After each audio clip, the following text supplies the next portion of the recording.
There is an old parachute joke about the guy who was having trouble trusting. So his friend said, "I know the best solution for your problem. A parachute jump will fix your problem of trust and lack of confidence." It did take quite a lot of talking before they managed to persuade him to go on a parachute jump. So he went and did all the training for his first jump. But just before he was to jump, he got very nervous. And so his friend assured him, "It's very easy. You jump out of the plane and then you pull the ripcord. If for some reason it doesn't work, you pull the second cord, which is the backup. Guaranteed absolutely to work. Trust me. And then you'll enjoy your trip floating down back to Earth, and a car will be waiting for you and will drive you back to the airport."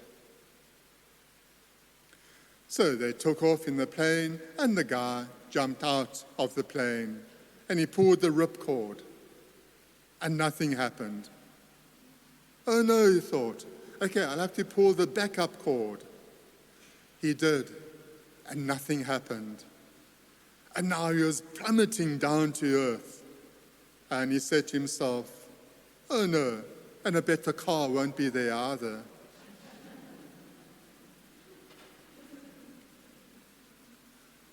The parable of the talents has a guy who struggles to trust. So let's take a look and see what happens. The parable is pretty simple. A wealthy man leaves his goods for each of 3 servants to care for while he's gone. He doesn't give them instructions, at least none that we are told of. And when he returns, he sees that 2 of the 3 servants have invested the money, traded with it, and got back twice the amount. And he's delighted. So the moral of the story at this point would be, make the most of what you have. So it's quite easy just to stop there in the parable and feel comfortable about what Jesus is saying. But then we come to the more interesting part, and we look at the fascinating and puzzling story of the 3rd servant. This poor soul didn't invest the money at all. He didn't do anything. He didn't trade. He did nothing. He buried it. Quite simply, he was afraid of investing it and losing it. And it looks like he was right to be afraid, given the owner's attitude. And the owner listened to the fearful servant story, and then they had the man thrown into the darkness outside, where there would be wailing and grinding of teeth. Oh, we look at that, and what a major overreaction it seems. This poor guy just wanted to keep the owner's money safe. Maybe the owner was simply a demanding person, as the parable says. Seems quite mean-spirited. But there's more to it. We need to be reminded, as always, that a talent was a monetary unit, and it was not a small amount. 1 talent would be worth more than a laborer would earn in a lifetime.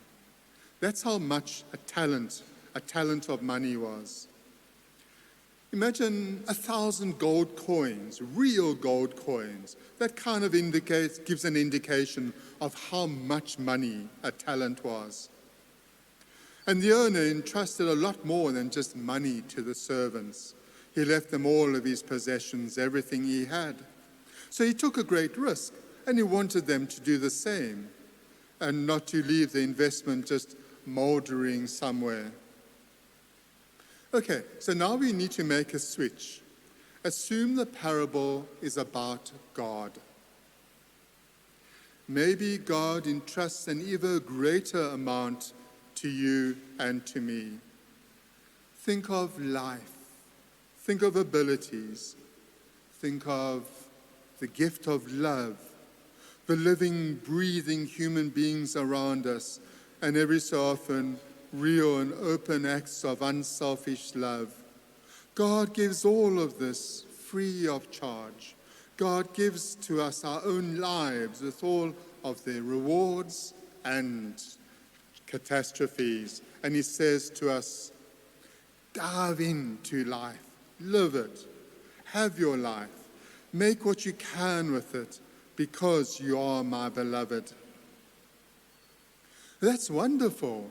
But then an awful question arises. Does God curse those who are afraid and who bury what they are given? Jesus seems to say so. Look at this. To everyone who has, more will be given and he will grow rich. But from the one who has not, even what he has will be taken away. Ouch, we just listen to that and that hurts. So I think we now need to start asking questions about Jesus in telling this parable. Is Jesus our financial advisor? At the end of the parable, I don't see a disclaimer saying Jesus Christ is an authorized financial service provider or whatever they say. And that is because the parable is not about money. It's not reminding us that we need to make good investments with the money that I have. To everyone who has, more will be given, and he will grow in abundance. But from the one who has not, even what he has will be taken away. So how do we understand this? And what we need to do is look in the area of spirituality and think about this. There is one thing I know of that will go away if it is buried, but which gets greater if you use it. It's like a little riddle. What am I talking about? What is the one thing that will go away if it's buried, but which gets greater if you use it? And the answer? Love. If fear closes the door tightly against love, guess where the loveless one will be? In the darkness outside, wailing and gnashing those teeth without love. So we think of it like this. We're all frightened. God always has compassion upon us. And God waits for ages to see if we will not accept just a little bit of the love that he offers. And even if we find just enough courage to invest some of it in other people, then we are okay.